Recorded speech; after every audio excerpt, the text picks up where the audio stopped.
ओम शांति। आज 19 जुलाई 2025 के प्यारे बाप दादा के अनमोल मधुर महावाक्य।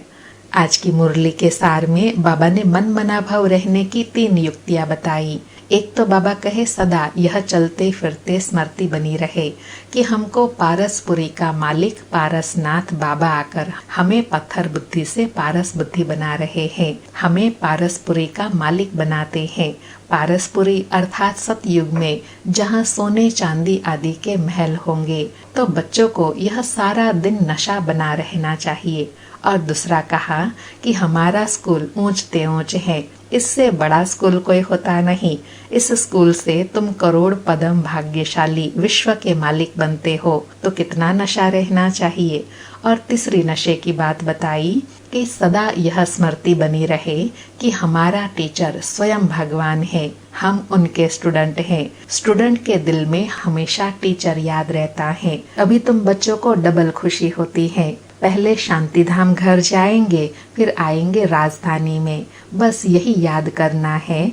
बाप कहते हैं यह भी मन मना भव है। फिर कहा शिव भगवान वाच, शिव ही सभी आत्माओं का बाप है, इसमें मूंझने की बात ही नहीं। परंतु कोई की तकदीर खुलने का नहीं है तो लंगड़ाते रहते हैं, अर्थात निश्चय नहीं बैठता है। संशय आने से पुरुषार्थ में डावाडोल हो जाते हैं, पढ़ाई पूरी रीति पढ़ नहीं पाते। इसलिए बाबा कहे संशय बुद्धि पीछे रह जाते हैं, निश्चय बुद्धि अच्छी रीति पढ़ने वाले गैलप करते रहते हैं। इतना सिंपल समझाते हैं। बाबा कहते हैं बुद्धि का योग जल्दी शिव बाबा पास दौड़ाएंगे तो सतो प्रधान बन जाएंगे। बाबा अभी तुमको ज्ञान इंजेक्शन भी लगाते हैं, तो उसका नशा सदा चढ़ा रहना चाहिए। नशा रहने से चढ़ती कला सहज हो जाएंगी। फिर विशेष कहा कि शिव बाबा को देह का नशा नहीं है। बाबा कहते हैं बच्चे हम तो सदैव शांत रहते हैं, तुमको भी जब देह नहीं थी तो नशा नहीं था, अर्थात कोई अहंकार नहीं था। शिव बाबा थोड़े ही कभी भी कहते हैं कि यह हमारी चीज है, सदा कहते हैं मैंने इस शरीर का लोन लिया है। तो बच्चों को भी ऐसे बाप समान बनना है। फिर स्मृति दिलाई कि तुम भी मुख्य एक्टर्स बन रहे हो, सबसे मुख्य पार्ट तुम बजा रहे हो।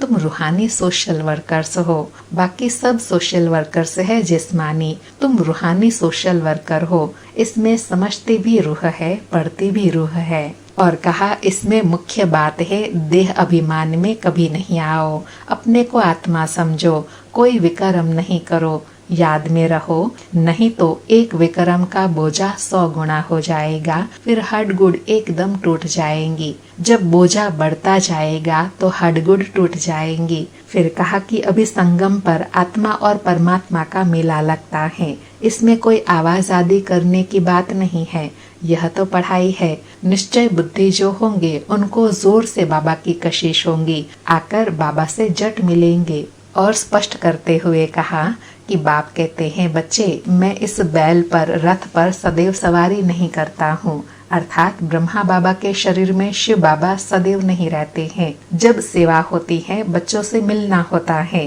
तो आते हैं और चले जाते हैं। बाबा कहे मुझे देह में सुख नहीं भासता है, मैं तो तुम बच्चों को पढ़ाने के लिए आता हूँ, ऐसे नहीं रात दिन इसमें सवारी करता हूँ, नहीं सेकंड में आना और जाना होता है। और अंडरलाइन कराया कि बाबा को तो शरीर में सुख भासता नहीं है, जैसे पिंजड़े में फंसे हुए हैं ऐसे महसूस होता है। और कहा शिव बाबा तो रहते हैं परम धाम में, आते हैं और जाते हैं, उसमें देरी नहीं लगती है। रॉकेट देखो कितना तीखा है, आवाज से भी तीखा है, आत्मा भी तीखा रॉकेट है, सेकंड में जाकर भागकर लंदन में जाकर शरीर लेती है।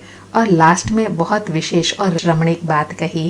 बाबा कहे इस संगम के समय पर मैं बहुत बिजी रहता हूँ, दिव्य दृष्टि दाता हूँ ना, तो भक्तों को राजी करना होता है, तुमको पढ़ाना होता है, भक्तों की दिल होती है साक्षात्कार हो। तो बाबा कहे मैं सबकी मनोकामनाएं फिर पूर्ण करता हूँ, लेकिन पुरुषार्थ तो बच्चों को करना ही है। और गारंटी देते कहा कि तुम बच्चे मुझे याद करो तो मैं गारंटी करता हूँ तुम्हारी आयु बड़ी हो जाएगी। सतयुग में फिर अकाले मृत्यु का नाम नहीं होगा, वह है ही अमर लोक, वहाँ तो साक्षात्कार होता है। हमको जाकर बच्चा बनना है, खुशी की बात है।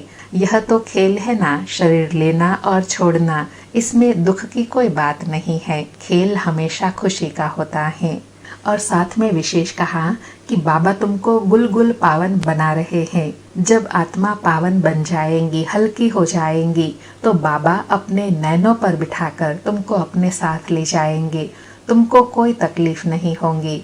और कहा तुम तो भाग्यशाली हो जो विश्व का मालिक बनने के लिए पढ़ते हो, तो ऐसी पढ़ाई पर कितना अटेंशन देना चाहिए। सुनते हैं प्यारे बाप दादा के अनमोल मधुर महावाक्य। आज बाबा कहे, मीठे बच्चे सदैव खुशी में रहो कि हमें कौन पढ़ाते हैं, तो यह भी मन मना भव है। तुम्हें खुशी है कि कल हम पत्थर बुद्धि थे, आज पारस बुद्धि बने हैं। मीठे बच्चे सदैव खुशी में रहो कि हमें कौन पढ़ाते हैं, तो यह भी मन मना भव है। तुम्हें खुशी है कि कल हम पत्थर बुद्धि थे, आज पारस बुद्धि बने हैं। आज पारस बुद्धि बने हैं। आज मुरली से प्रश्न है, तकदीर खुलने का आधार क्या है? उत्तर में बाबा कहे, निश्चय। अगर तकदीर खुलने में देरी होगी तो लंगड़ाते रहेंगे, अर्थात पूरा पुरुषार्थ नहीं कर सकेंगे। निश्चय बुद्धि अच्छी रीति पढ़कर गैलप करते रहेंगे। कोई भी बात में संशय है तो पीछे रह जाएंगे। जो निश्चय बुद्धि बन अपनी बुद्धि को बाप तक दौड़ाते रहते हैं, वह सतो प्रधान बन जाते हैं। बाबा कहे, ऊंच पद की प्राप्ति व सतो प्रधान बनने का आधार भी निश्चय है। अगर निश्चय है तभी तो बाबा की याद रहेंगी। सारी मुरली से धारणा के लिए सार है। पहला पॉइंट, इसी डबल खुशी में रहना है कि अब मुसाफरी पूरी हुई। पहले हम अपने शांति धाम में जाएंगे, फिर अपनी राजधानी में आएंगे। दूसरा पॉइंट, सिर पर जो जन्म जन्मांतर के पापों का बोझा है उसे भस्म करना है। देह अभिमान में आकर कोई भी विकर्म नहीं करना है। आज प्यारे सतगुरु का वरदान है, श्रेष्ठ संकल्पों के सहयोग द्वारा सर्व में शक्ति भरने वाले शक्तिशाली आत्मा भव। श्रेष्ठ संकल्पों के सहयोग द्वारा सर्व में शक्ति भरने वाले शक्तिशाली आत्मा भव। स्पष्टीकरण है, सदा शक्तिशाली भव का वरदान प्राप्त कर सर्व आत्माओं में श्रेष्ठ संकल्पों का बल भरने की सेवा करो। जैसे आजकल सूर्य की शक्ति जमा करके कई कार्य सफल करते हैं, ऐसे श्रेष्ठ संकल्प की शक्ति इतनी जमा हो जो औरों के संकल्प में बल भर दो। यह संकल्प इंजेक्शन का काम करते हैं। इससे अंदर वृत्ति में शक्ति आ जाती है। तो अब श्रेष्ठ भावना व श्रेष्ठ संकल्प से परिवर्तन करना, इस सेवा की आवश्यकता है। बाबा संकल्प शक्ति का महत्व बता रहे हैं कि संकल्प में ऐसी शक्ति है जो श्रेष्ठ संकल्प इंजेक्शन का काम करते हैं। संकल्प अनेक आत्माओं की वृत्तियों को भी परिवर्तन करता है और वृत्ति को शक्तिशाली भी बनाता है। तो वर्तमान समय इस सेवा की आवश्यकता है। आज का स्लोगन है, मास्टर दुख हरता बन, दुख को भी रूहानी सुख में परिवर्तन करना। यही आपका श्रेष्ठ कर्तव्य है। अच्छा, मीठे मीठे सिकिलधे बच्चों प्रति माता पिता बाप दादा का याद प्यार और गुड मॉर्निंग। रूहानी बाप की रूहानी बच्चों को नमस्ते। हम रूहानी बच्चों की रूहानी माता पिता बाप दादा को याद प्यार, गुड मॉर्निंग और नमस्ते नमस्ते। आज के अव्यक्त इशारे हैं, संकल्पों की शक्ति जमा कर श्रेष्ठ सेवा के निमित्त बनो। आज का पुरुषार्थ है, कोई कोई बच्चे कभी कभी बड़ा खेल दिखाते हैं। व्यर्थ संकल्प इतना फोर्स से आते जो कंट्रोल नहीं कर पाते, फिर उस समय कहते क्या करे, हो गया ना, रोक नहीं सकते। जो आया वह कर लिया, लेकिन व्यर्थ के लिए कंट्रोलिंग पावर चाहिए। जैसे एक समर्थ संकल्प का फल पदम गुणा मिलता है, ऐसे ही एक व्यर्थ संकल्प का हिसाब किताब, उदास होना, दिल शिकस्त होना व खुशी गायब होना, यह भी एक का बहुत गुना के हिसाब से अनुभव होता है। बाबा कितनी सूक्ष्म बात बताई कि व्यर्थ संकल्पों में बहुत ज्यादा फोर्स होता है, तो उसके लिए चाहिए कंट्रोलिंग पावर। नहीं तो जैसे श्रेष्ठ संकल्प पद्मों की प्राप्ति कराता है, ऐसे व्यर्थ संकल्प भी फिर पद्मों का नुकसान भी करा देता है। और वो नुकसान कौन सा?